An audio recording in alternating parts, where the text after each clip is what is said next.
And so we use a company called FI360, who we use to monitor the various funds that we own.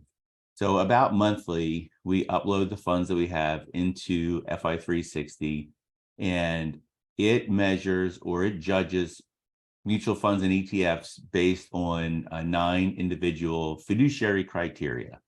So a couple of things that might not be obvious, but the fund has to be a certain size, the manager has to have a certain tenure. It has to actually more or less do what it says it's going to do. Like, it's hard to believe that's a judge, right? Like, hey, this large cap value fund is actually a large cap value fund.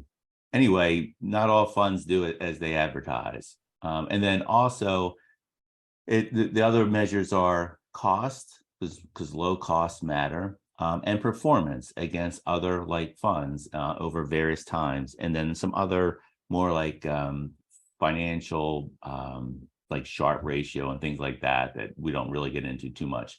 Anyway, it measures funds, and it's like golf where the low score is better. So if a fund is like excels in everything, it gets a 0, and if it's terrible in everything, it gets a 99.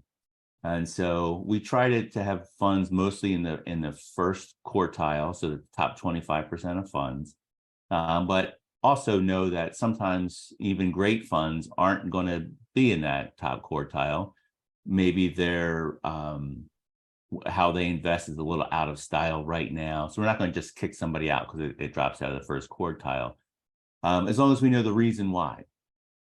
So we use that third party way of knowing like what, whether the funds that we have are worth keeping or whether we should explore options. And then when we decide to explore options, we use that same software to take a look and see what funds might be better in the space.